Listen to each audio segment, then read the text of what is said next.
Welcome to M Squared TechCast, a love show offering the latest news and interviews with the people driving business, technology, and politics in Michigan. Now, your hosts, Matt Roush and Mike Brennan. Hey, it's Matt Roush. And Mike Brennan. And we're back with our second week of the video version of the M Squared TechCast. Yep. And we're still not in the TV studio. It's just been one thing after another. Yep, afraid so. Last week was no AC, and this week no power. But we're optimistic that the third time next week is going to be the charm. Well, we'll see. So now you know at least what the old studio looks like. Yes. Right? Yeah. Today's show is interesting to me because it is cannabis focused, Yep. which is one of your new enterprises. Let's get your plug in first, Mike. Okay, just the Michigan Marijuana Report, yes, MIMarijuanareport.com. Yep. It's brand new. We've been doing a lot of pickups from other publications, but going forward, the launch with this show, we have all this video coming out, and then all of our guests, we're going to try to then get unique content, because that's really what pulls in the audience, and of course the advertisers. In the end, you got to make a buck or it doesn't work, right? Mm-hmm, right. So, Anthony Sabatella, who I met beginning of the year, I guess, right? Yep, right about.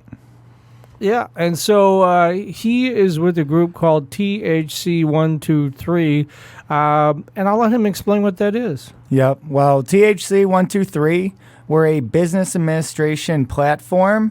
We are a hybrid between a professional employer organization and employment agency specifically focused for the cannabis space.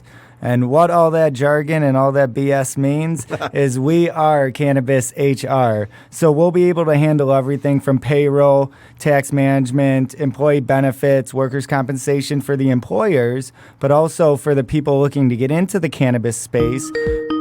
We'll leverage ourselves as a technology platform and have a industry job board, online certifications, and everything in one location that you can then find what you're looking for here in the cannabis space. Okay, and a couple things. You just launched. Well, let's back up even more. Now, your father and your family are heavily involved in the same sort of area, right? Yep. My dad is the owner of America's Back Office. We're a nationwide professional employer organization. We have clients in all 50 states. So understanding that that's the backbone and the engine behind THC123, I decided to take that one step further, add on the employment agency aspect, add on the insurance agency aspect, and that way we can handle employment in a full 360-degree outsource model for our clients.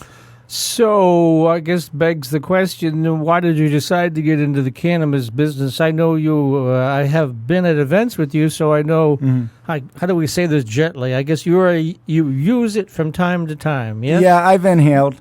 Okay. As opposed to some of our past presidents who didn't, of course. Oh, but, yes, right. So was that... And some who could, I think, seriously use it. That's a different story. Mellow out, Yeah. So you got into it, obviously, because you had an inclination in this area, but also because you probably saw an opportunity, right?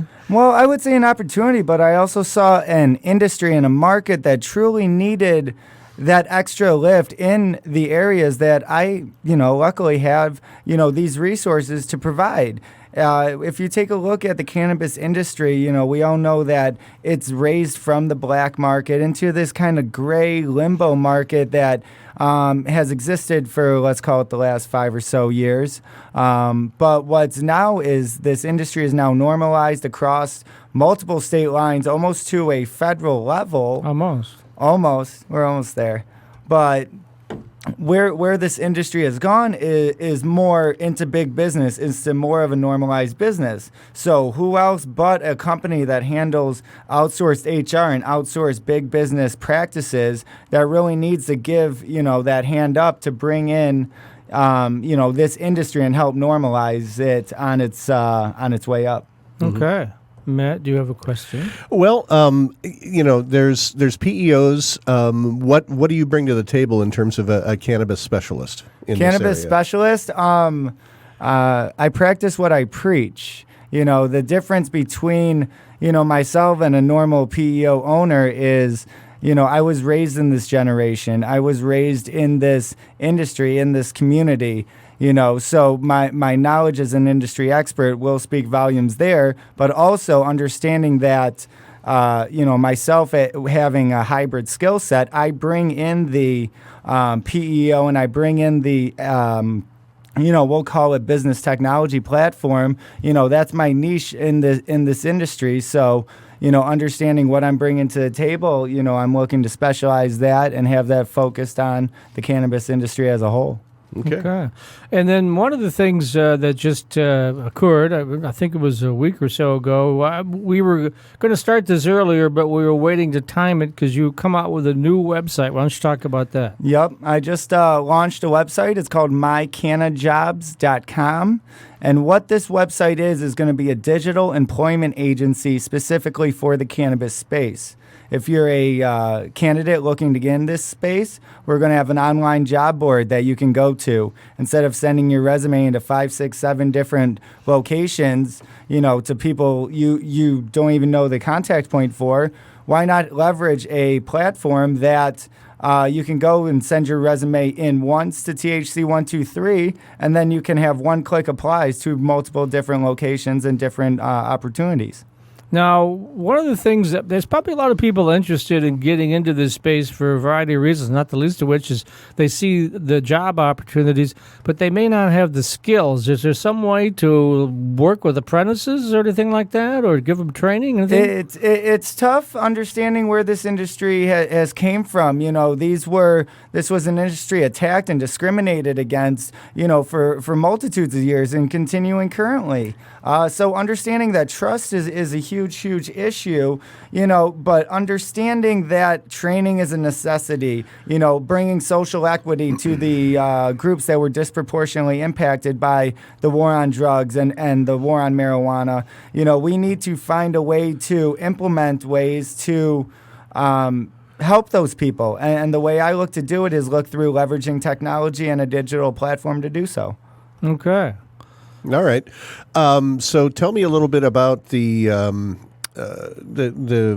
addition. You're more than just a PEO here, right? You're a talent bank. Where do you find these folks? Where do we find them? The nice part is leveraging the technology that we use. We use a platform right now called Breezy HR, but we're in the research and development stage of building our own platform to handle this. And what we're looking to do is create, we'll call it a hybrid between Monster.com and Kayak.com, specifically for resume building and talent acquisition in the cannabis space. So if we're able to post one job posting, that goes out to 20 different job boards, and we can aggregate all the results back to one. We cut down on time, money, and energy spent by all parties, which, and unfortunately, time is money, especially in cannabis. Yeah, absolutely. So, so one of the things that I noticed while I was gone, I sat down and read all the papers that I missed while I was gone over the last couple of days. The state, in terms of the recreational marijuana business license, does not have a capital requirement as it does for the medical marijuana dispensary license. So that means it's going to be more open to startups and very small businesses. So let's talk about the opportunity for micro businesses in this space. Yeah, micro business, I think it's a great opportunity for people to get into. I would just let them know that just because you're growing cannabis, it does not mean you're going to just grow money. You truly need to know your product. You need to know the supply chain. You need to know, a multitude of different business backgrounds to really make this work.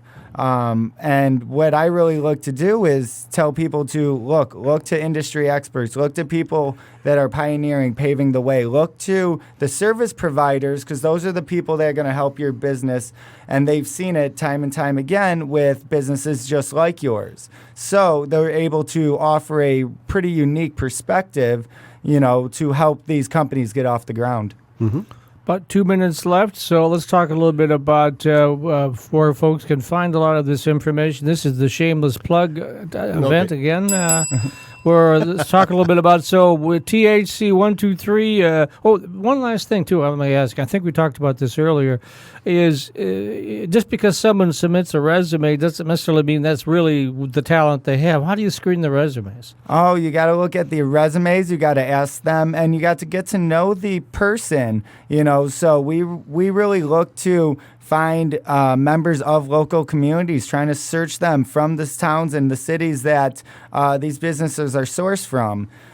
So we have opportunities for business owners at THC123.com. We have opportunities for prospects for the industry. That's going to be over at mycanajobs.com. And also, if you're an employer, this is a free job board. We're offering this to the community for free. So please come on and take a look and try to source some of your talent and get hired over at THC123.com. Which segues into just that. So THC123.com is the platform you need to go to, right? Yep, that's correct. And then just like any other job board, you fill out some online paperwork, you submit a resume, and then voila, right? Absolutely. Okay. Yeah, we look to leverage social media. We look to leverage the platforms that people use on their day-to-day lifestyles, get to know a little bit more about you, and look to try to find you that job and find you that new career in the cannabis space. Okay. With the little bit of time we have left, 1 minute, I wanted to discuss what you think about the opportunities are for sort of industrial hemp production beyond the recreational, pleasure use of marijuana. Oh, absolutely. Yeah. Do you think that's going to be big in Michigan? I think big. If you consider, if you consider the cannabis space as a Goliath, that's just the tip of the iceberg when you look at industrial hemp. The applications for industrial hemp, including in our roads, such as hemp adobe and hempcrete, that can expand and contract better than asphalt and concrete. It's a time for Michigan and the Department of Transportation to take a look at that.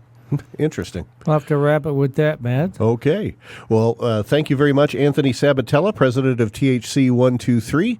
We'll be back in just a minute with another segment. For right now, this is Matt Roush. And Mike Brennan. And you're listening to and watching the M Squared TechCast. Indeed.